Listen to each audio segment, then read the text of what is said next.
یہ لطیفہ اپنی صفت میں بہت ہی گہرا، بہت ہی لطیف، بہت ہی سینسٹیو میٹر کو سامنے لا کے کھڑا کر دیتا ہے اگر انسان کو کہیں مجبوری کے ٹائم یا مشکل کے وقت کوئی مشکل آن پڑے، کیونکہ اللہ رب العزت اس لطیفہ کی بیداری کی وجہ سے اس انسان کی ان مشکلات کو اور اس کے علم میں اضافے کے لیے یہ لطیفہ سبب بنتا ہے۔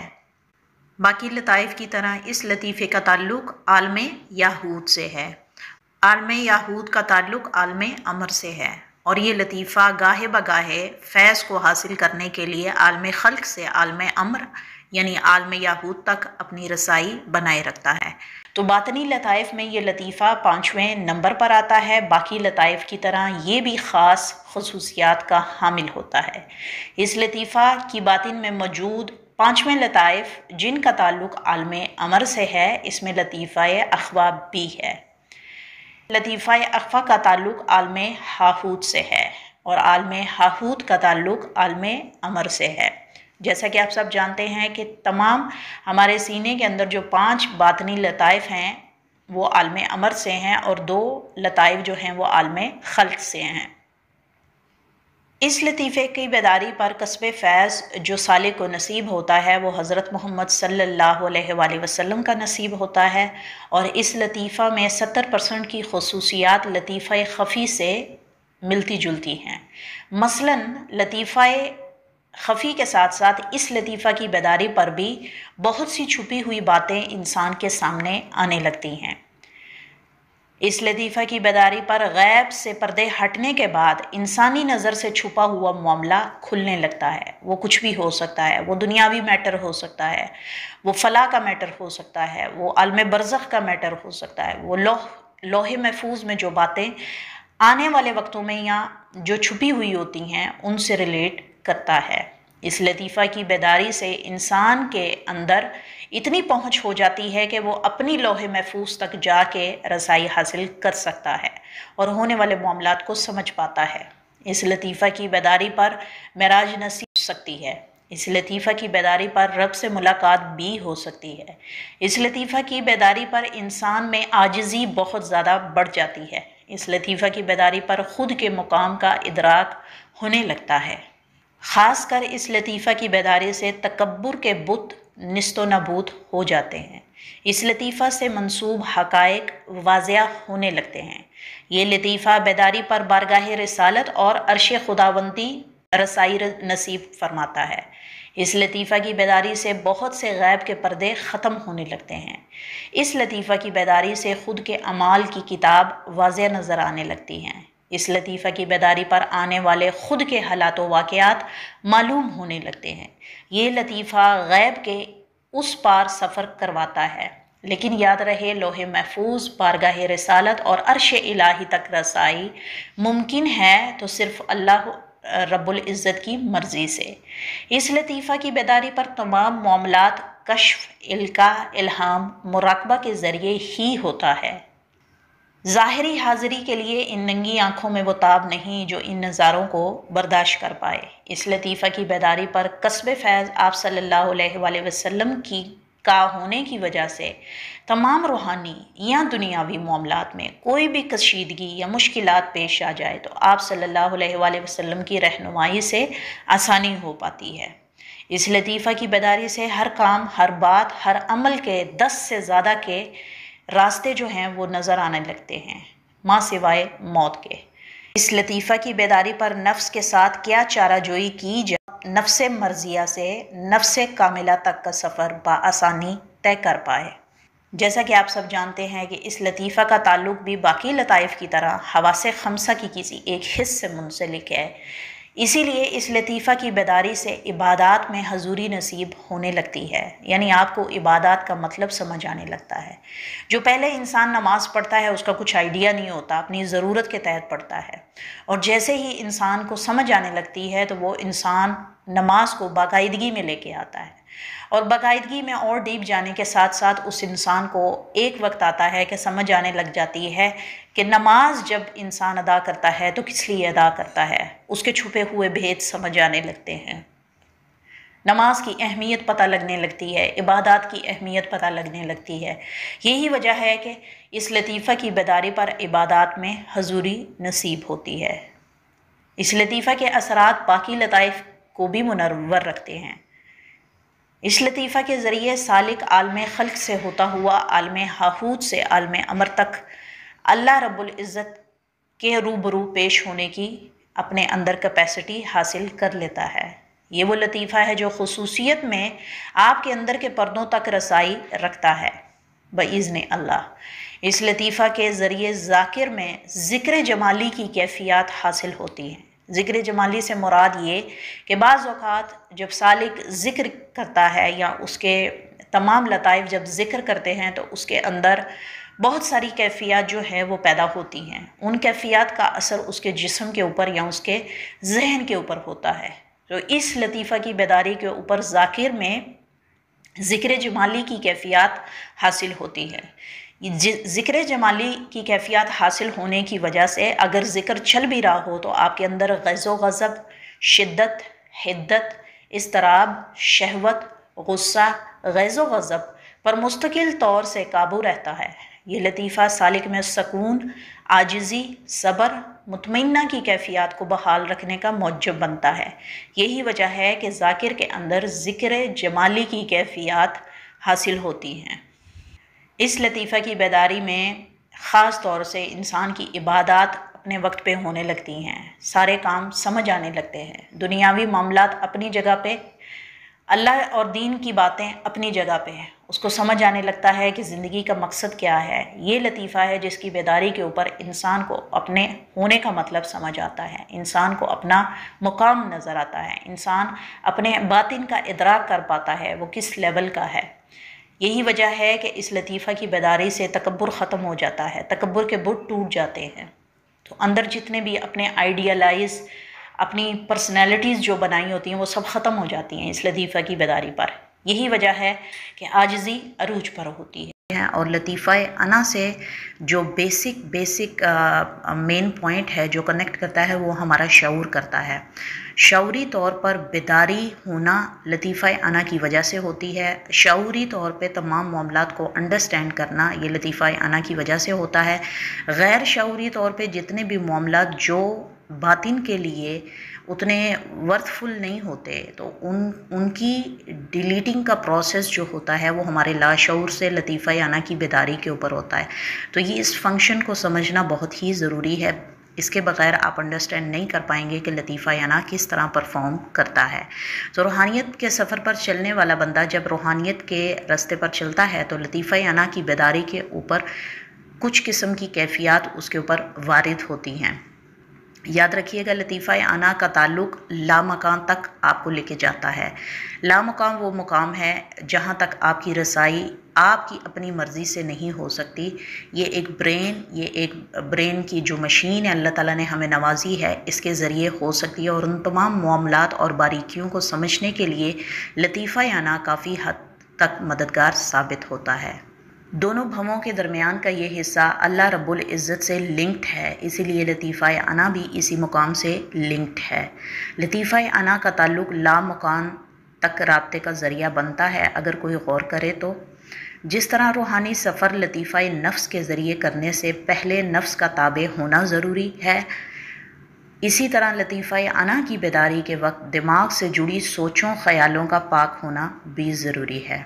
روحانیت کے راستے کو کامیاب بنانے کے لیے نفس اور انسانی دماغ میں گندگی سے پاک ہونا بہت ہی اہمیت کا حامل ہے۔ ان دو لطائف میں اگر مضبوطی نہیں ہوگی تو یقیناً روحانیت کے راستے پر چلنے والا مسافر مخفی حرکات و سکنات کے علم کا ادراک نہ ہو پانے کی وجہ سے انسانی وجود میں کیا مخفی معاملات پیش آتے رہتے ہیں ان کی وجہ سے ان وجوہات سے بالکل واقف نہیں ہوتا۔ یہی وجہ ہے کہ جب بھی کوئی انسان وظائف یا عملیات کرتا ہے وہ ان معاملات میں پوری معلومات ہونے کی وجہ سے نفس کے ہاتھوں جسمانی اور ذہنی نقصانات ضرور اٹھاتا ہے اور سارا کیا دھرا عمل پر ڈال دیتا ہے۔ پھر پڑھنے والا، وظائف کرنے والا چاہے کوئی بھی ہو، نفس کا پورا کنٹرول دماغ پر ہونے کی وجہ سے ان عمل یا وظائف کو کرنے والا بندہ سمجھ نہیں پاتا کہ یہ کس قسم کے معاملات میرے دماغ کے اندر ابھر رہے ہیں۔ لیکن اگر تزکیہ نفس ہوا ہو اور دماغ سے آنے والے خیالات پاک ہوں تو اس لطیفہ کی بیداری پر جو ہوتا ہے وہ آزمائش اور سبق ہوتا ہے، تاکہ خواب، مراقبہ، الہام، القاء، آوازوں کا آنا، منہ سے کچھ ایسا بیان نہ ہونا یا کوئی بھی عمل ہو وہ سمجھ میں آنے لگتا ہے۔ لطیفہ انام اس معاملے میں کافی حد تک مددگار ثابت ہوتا ہے۔ اگر نفس اور دماغ انسان کے خود کے اختیارات میں ہیں یا کہہ لیں کہ اس کی اپنی دسترس میں ہو تو یقیناً اسے پتہ ہوتا ہے کہ روحانی اندرونی معاملات کس کڑی کے پیش نظر ہو رہے ہیں، جس کی وجہ سے روحانیت پر چلنے والا بندہ یا انسان یا سالک اپنے اندر ہونے والے تمام معاملات کو بآسانی اپنے ذہن کی استقامت کے ذریعے سمجھ پاتا ہے۔ اس کے علاوہ اس لطیفہ کی بیداری پر سالک یا بندہ اگر غصہ، جذباتی پن اور شرپسندی یا شر زبانی کی فطرت میں موجودگی ہو تو لطیفہ انا کی بیداری پر اس میں جلا پیدا ہو جاتی ہے۔ جلا سے مراد یہ کہ جب بھی کوئی بندہ اگر اپنے نفس کے اندر غصہ، جذبات، شرپسندی، لڑائی جھگڑے، بد زبانی اور اس قسم کی فطرت کو لے کر رکھے ہوئے ہے اور روحانیت کا مسافر ہے تو اس چیز کو لطیفہ انا کی بیداری کے اوپر ایک ہلکی سی چنگاری ملنے کی دیر ہے، جس سے کہ اوریجنل چیز سامنے آ جاتی ہے کہ بندے کی اپنی کیپیسٹی کیا ہے، بندے کا معیار کیا ہے، اس بندے کی سوچ کیسی ہے، وہ کس طرح بات کرتا ہے، وہ کس طرح آگے بیان کرتا ہے۔ لطیفہ انا کی بیداری کے اوپر یہ تمام معاملات کھل کر سامنے آ جاتے ہیں۔ اسی لیے روحانیت کے سفر یا مخفی علوم کو حاصل کرنے کے لیے لالچ سے پہلے ہمیشہ ویسا گراؤنڈ تیار ہونا چاہیے جو ہونے والے حالات و واقعات کو بآسانی سمجھ پائے اور اس عمل والے حالات و واقعات کو اپنی راہ کے باعث بآسانی نقصانات اٹھائے بغیر پورا کر پائے۔ میری پرانی ویڈیو میں نے بتایا تھا کہ دماغ سے جڑے لاشعور میں جو ڈیٹا سٹور ہوتا ہے، اس لطیفہ کی بیداری سے پہلے وہ سارا ڈیٹا ریوائنڈ ہوتا ہے، لیکن بیچ بیچ میں خواب یا مشاہدات اکثر و بیشتر ریپیٹ ہوتے ہیں۔ یہی وجہ ہے کہ نفس کی دسترس میں خیالوں کا وابستہ ہونے سے ایسا ہو پاتا ہے، اور جب سب معاملات سالک یا بندہ اپنے دماغ کی لاپرواہی کی مدد سے نظر انداز کرنا شروع کر دیتا ہے تو بھولنے کا عمل یعنی پروسیس شروع ہو جاتا ہے، جہاں وقتاً فوقتاً آج موجودہ وقت ارادہ بنا کر بھی انسان اس بھول کی زد میں آنے لگتا ہے، اور جو معاملات اس نے اپنے ڈیلی بیسس کے اوپر کرنے ہوتے ہیں، اس ذہن میں تبدیلی کی وجہ سے، اس لطیفہ انا کی بیداری کی وجہ سے ان کاموں میں بھی مشکلات کا سامنا ہوتا ہے۔ پھر ایسا بندہ اپنے دماغ پر زور ڈالتا ہے کہ میں نے پلان کیا تھا یہ کام کرنا لیکن میں بھول گیا۔ یہ صرف وقتی طور پر ہوتا ہے جب تک لطیفہ انا مکمل بیداری کی پریڈ سے گزرنے کی وجہ سے مکمل حالت میں بیدار نہ ہو جائے۔ مکمل بیداری کے بعد تمام معاملات، تمام یادداشت، تمام میموری اپنی جگہ پہ سٹیبلائز آہستہ آہستہ ہونے لگتی ہیں۔ کمزور اعصاب والا بندہ ہمیشہ وہم کا شکار ہو کر اس سٹیٹ پر نظر بد جادو جیسی وائبس کو اپنے اندر سمیٹنے لگتا ہے، جس کی وجہ سے وہ بھول چکا ہوتا ہے کہ جس سفر کا اس نے آغاز کیا تھا وہ کس فیض سے اور کس ممکنات سے گزر رہا ہے۔ اس کے برعکس مضبوط اعصاب والا بندہ ہمیشہ اپنے ذہن کے اندر آئی ہوئی ان تبدیلیوں سے بخوبی واقفیت رکھتا ہے۔ بے شک اس وقت سے گزرنا اللہ کی مدد اور توفیق کے بغیر آسان نہیں ہوتا۔ لطیفہ انا کی بیداری سے پہلے ضروری ہے کہ ہر حال میں اپنی سوچوں اور خیالوں کو سمجھنے کی تاب ہونی چاہیے۔ باقی لطائف کی طرح اس لطیفہ کی بیداری پر یادداشت میں فرق آنا متوقع ہے۔ جو کہ اللہ کے فضل کی وجہ سے اس انسان کے دماغ کو نئے طرز پر ٹیون ان کا ہونے کی وجہ سے ہوتا ہے، تاکہ لطیفہ انا کے ذریعے اس انسان کے شعور، لاشعور اور غیر شعور کے پردوں میں وہ وسعت پیدا ہو جائے جہاں علم کے خزانے کو اگر سمویا جا سکے اور دماغ اتنی وسعت نہ رکھتا ہو تو وہاں علم آنے پر بھی واپس پلٹ جاتا ہے۔ نتیجہ ایسے انسان کو ایسے ہی ٹیسٹ میں رہنے کی عادت کے بنا پر علم حاصل نہیں ہو پاتا۔ باقی لطائف کی طرح اس لطیفہ کا تعلق عالم خلق سے ہے، اور اگر اس لطیفہ کی بیداری واقع ہونے پر دماغ کے پردوں کا کھل جانا مکمل ہو پائے تو گاہے بگاہے علم کی روشنی سے اس انسان کا دماغ عقل سلیم تک کو حاصل کر لیتی ہے، جہاں علم کے خزانے کو سمیٹنے والی عقل عالم خلق کے ذریعے علم کے موتی سمیٹنے میں ہمہ وقت روبرو ہوتی ہے۔